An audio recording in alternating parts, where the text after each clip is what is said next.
It's just gone lunchtime. This is All Angles here on eNCA. Good afternoon. I'm Masakhoratlacha. It is that time of the day when we give you an update on how far some of the stories we've been following for you on channel today have advanced. Here's your lunchtime update. Our reporters are out and about, bringing you the latest on today's top stories. I am joined by Lethiwe Mdluli. She's in Richards Bay for us. Hloni Mtimkulu is in our Johannesburg studios, and Moloto is out in Ekurhuleni. Lethiwe, let me start with you. What have officials said regarding how the community has been affected by the fire that has kept raging at that firm since Saturday? Well, Maseko, the NCT company employs about 180 people, so a lot of jobs might be lost as a result of this fire. But right now, the company says that they're not looking at that, but rather they're looking at salvaging what they can. We do know that right now it's all hands on deck with emergency personnel still on the scene trying to contain the fire. I did show you visuals earlier on during that walkabout where we were inside, and they took us through the infrastructure damage, the machinery that has been damaged, and also the stockpiles that are still burning.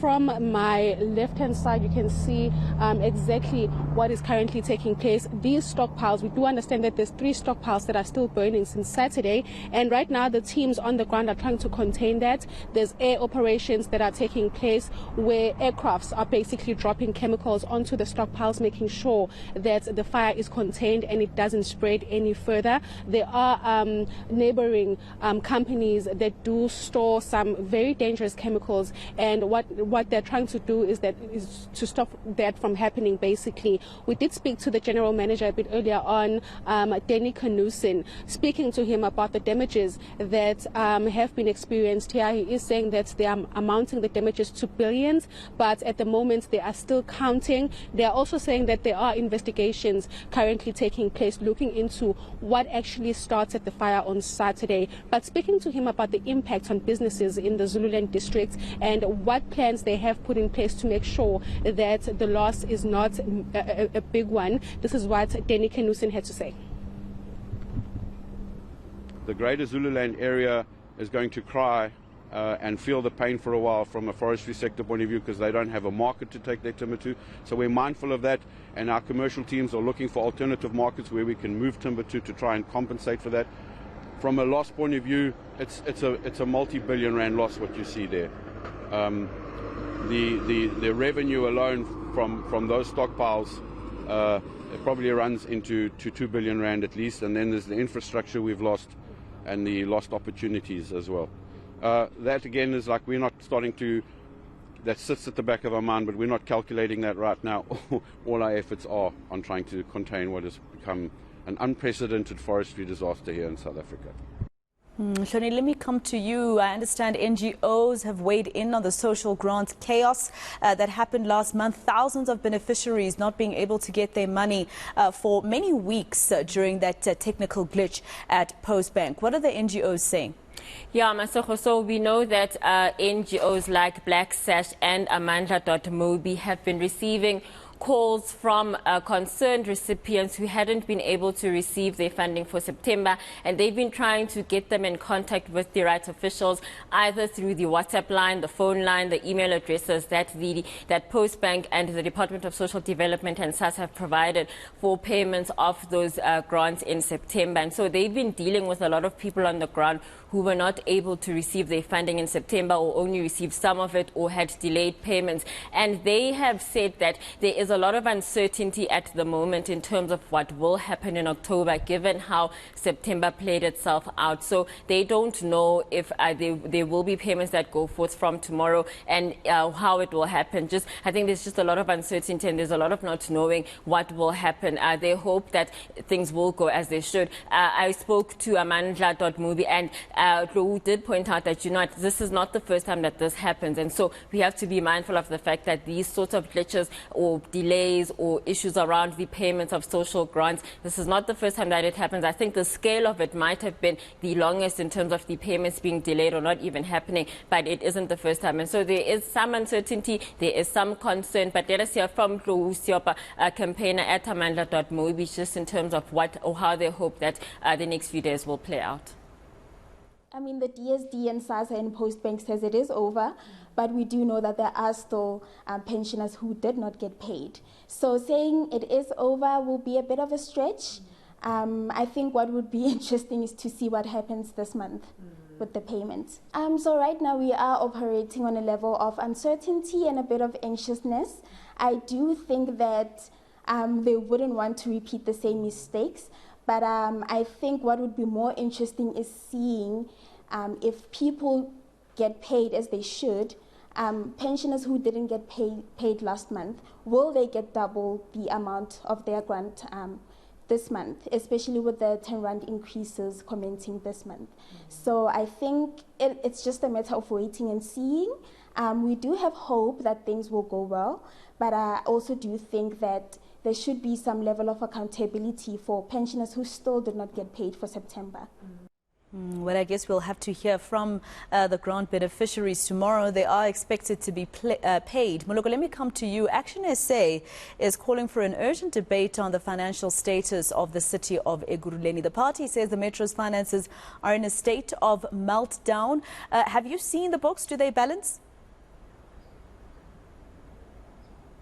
Hello, Masero. Well, we have heard from the particularly Democratic Alliance, which is the party that put in an urgent motion in council last week on Thursday. It wanted the council to debate and map a way forward regarding the city's finances. So the Action SA are saying that they are going to be writing a letter. I suppose this is in support of that particular urgent motion by the Democratic Alliance. And the party, this is Action SA, goes further to accuse the chairperson, which is the Speaker of Council, of because she's from the Economic Freedom Fighters. They are saying that she is partisan, essentially protecting the member of Mayoral Committee for Finance, Ngululeko Dunga, who we know is also a representative of the EFF. Now, the Democratic Alliance is saying that